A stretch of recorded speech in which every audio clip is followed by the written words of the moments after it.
Mirdita.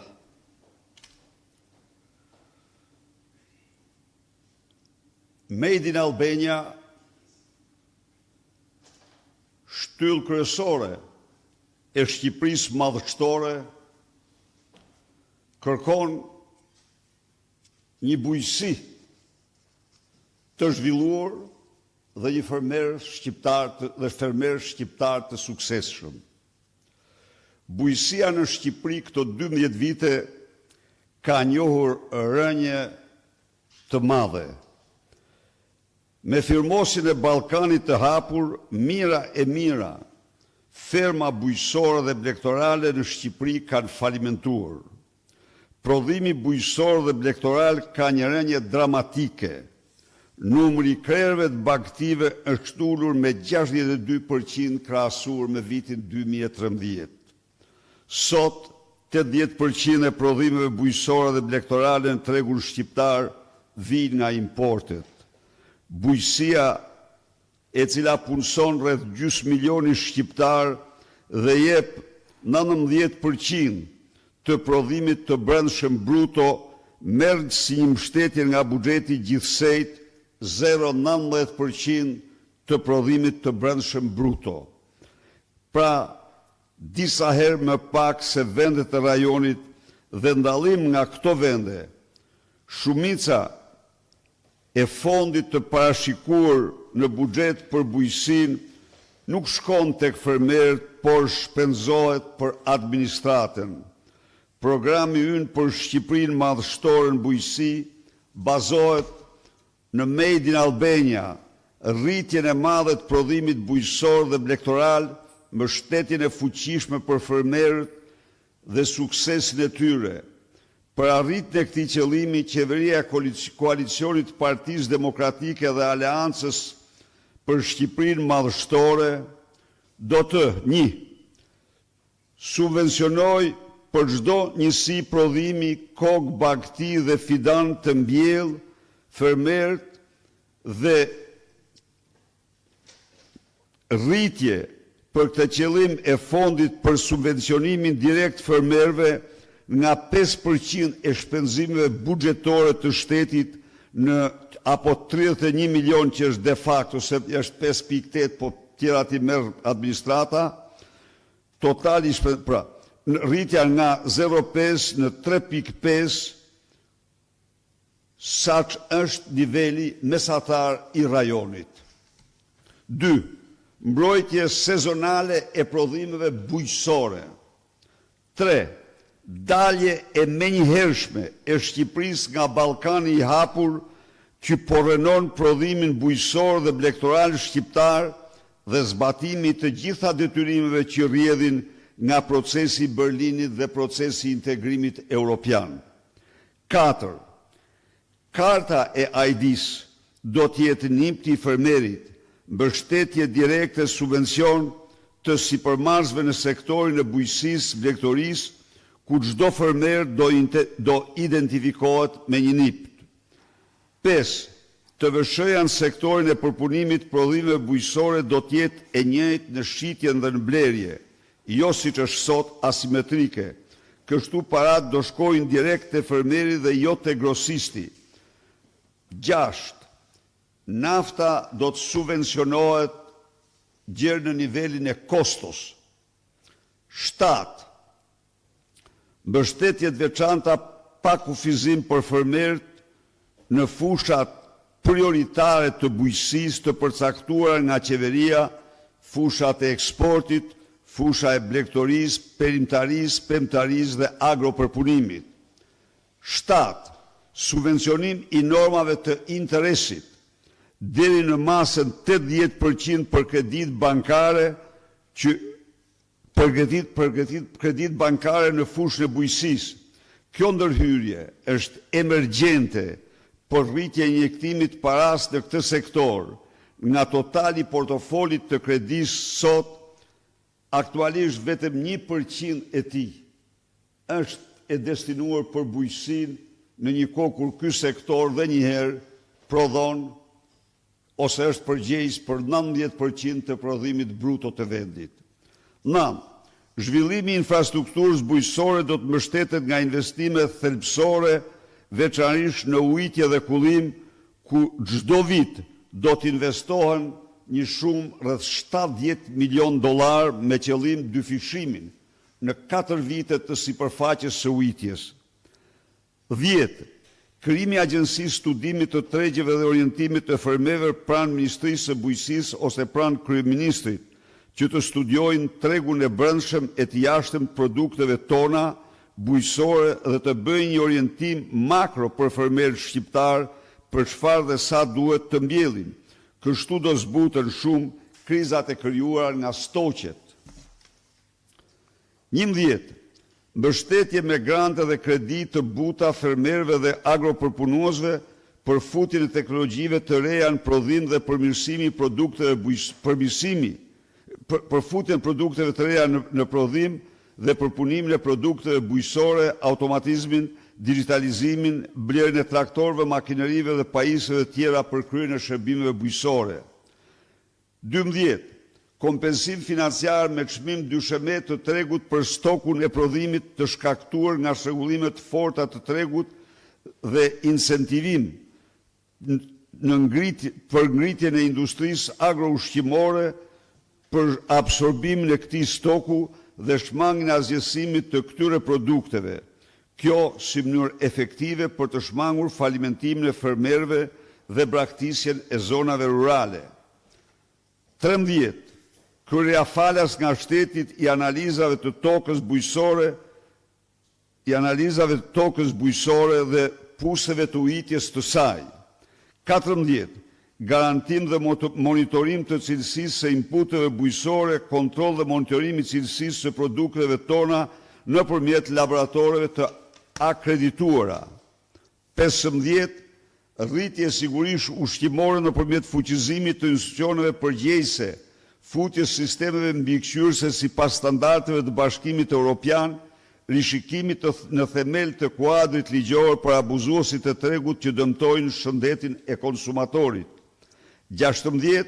Rritje kapaciteteve laboratorike shtetërore me qëllim eliminimin me praktikave abuzive të qeverisës aktuale të kryerjes së analizave të kontrollit zyrtar nga laboratoret privat. 17. Ngritja infrastrukturës për kryen e kontrollave zyrtare në pikat e inspektimit kufitar, pasi aktualisht mungesa e ambienteve karantinore dhe frigoriferike kompromentojnë drejt për drejt sigurinë e produkteve ushqimore të importuara. Zhvillimi rural do të jetë një prioritet tjetër madhor i programit ton për Shqipërinë rurale, ku infrastruktura e kësaj Shqipërie do të modernizohet në të njëjtën shkallë me atë të vendeve tjera të zhvilluara të vendeve të rajonit. Ky pra ishte, të dashur fermer, programi me cilin ne besojmë se rikthejmë në fushat, në serat, në tufat tuaja, në pemtoret tuaja, frymen e Made in Albania si krenari për ju, krenari kombëtare.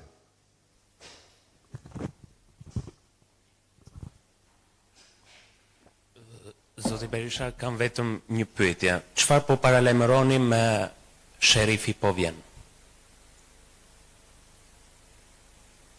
Çfarë po paralajmëroni me sherifi po vjen?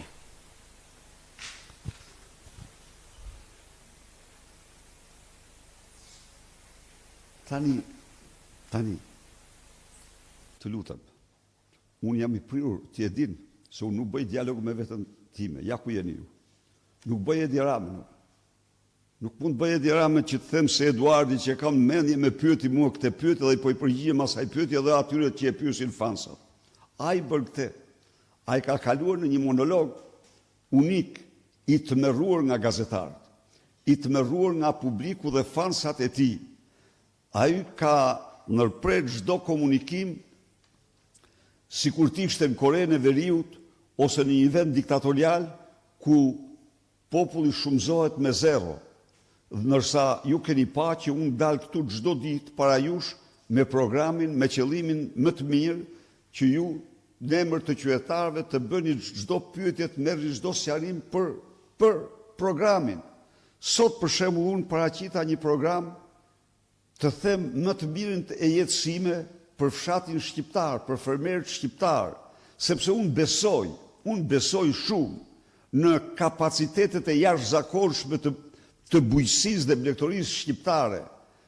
Ato mund të shumë fishohen. Pra krahasuar me atë tjetrin që servir, zhaba, hardhuc, zhapi, çdo ditë, dhe idilin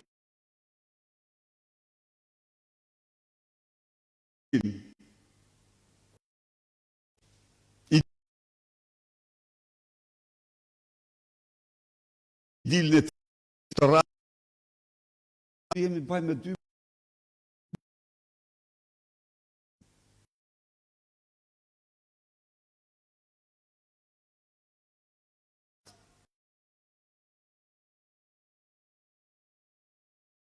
ky njeri arriti të mbikaloj një Everest të një propagande të shfrenuar, të pandalshëm, mashtrimesh, censurash kundra presidentit Trump, se si kjo fushat arriti të dominoj mbi miliarda euro polle për të mashtruar qytetarët. Por I kujtoj tu vetëm njërin që bahi më seriozja. Ann Seltzer. Ann Seltzer ishte një pollë profesoresh kjo në Idaho. Dhe kjo publikon pollin 4 ditë para zgjedhjeve se Idaho është një shtet republikan, se aty Donald Trump ishte 13 pikë pas Kamala Harris. Çfarë doli?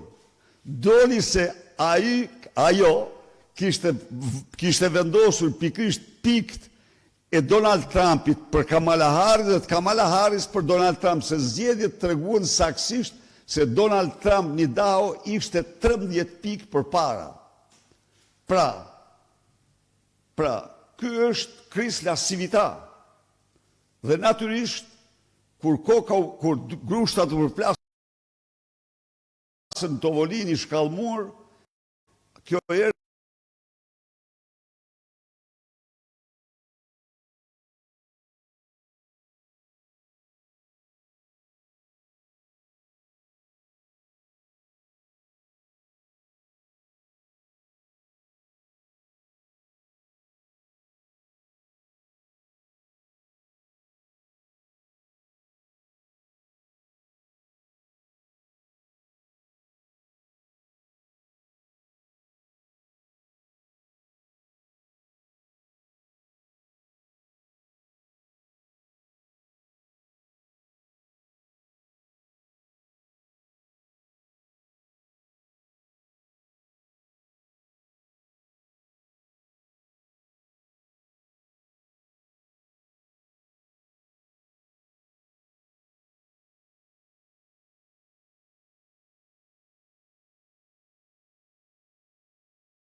dhe kjo është paraqitja e tij, është disaster. Të vinë debat televiziv, qoftë dhe për një temë të vetme. Të dalim debat për integrimin evropian. Të vi. Integrimi I tij evropian është piramidë madhore mashtrimi. Miliardat e tij janë të njëjta me ato të nafës shpiragut. Ju e mani mend. E mani mend që ju thash shqiptarëve tani, tha, do vërshojnë miliarda. Shumë miliarda. Dhe pensionet do shkojnë këtu, ato do bënodhin këto, do bëhen ato, dhe kush e shteroi naftën e shpiragut? Mashtrimet e Edi Ramës, se kompania nuk ishte folë një fjalë. kompania më serioze, në më serioze të botës, kishte një fjalë. Dhe ky mashtronte. Po, del me pasaport ky. Po prit, çfarë ofron shqiptarëve? U ofron integrimin evropian me emigracion, largimin nga Shqipëria dhe integrimin në Europë të tyre. Kurse Shqipëria, protektorat, krimi, droge edhe hajnie. Është bëj famshëm, Prishti, se të vërtetat nuk ka gjë në botë. Të vërtetat nuk i fshehin dot as thellësitë e oqeaneve, as bërthame e tokës, as dhe galaksit. Kudo që t'jenë ato, do të dalin dhe shqiptarë do marrin vesh, doradorës, se si po dalin ato, vrullshëm, po merret vesh se njeriu i cili paraqitet në përsamite me atletët bardha herë të kuqe, herë si sportist dhe herë si piktor, zhgaravic, është një shpirt keq, diktator, që nuk respekton as një parim, as një norm, dhe që ulet me shishe sa 210 pensione në një vakt, ata 210 i marrin për një muaj, udhëton me avion 2 vjet, $21 milion apo 130.000 pensione, vetëm me avion, vetëm fluturim, i shpenzon, merr, thuja, kopshtin e Edenit, 5 milion euro, 31.000 pensione, dhe hypes bërshkalt mbi 31 shqiptar që marrin pension me cili su shqehen do dhe pastaj thot ata që flasin për pensione aq e kaq, mashtrues dhe i pa shpirt.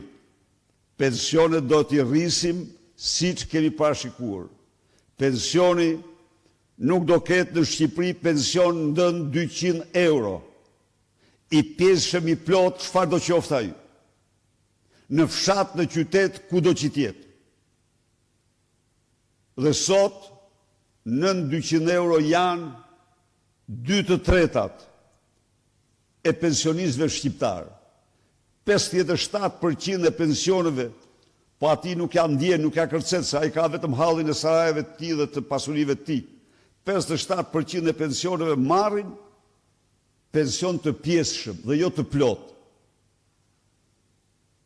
Pra marrin më pak se 165 euro, se i pjesëshëm.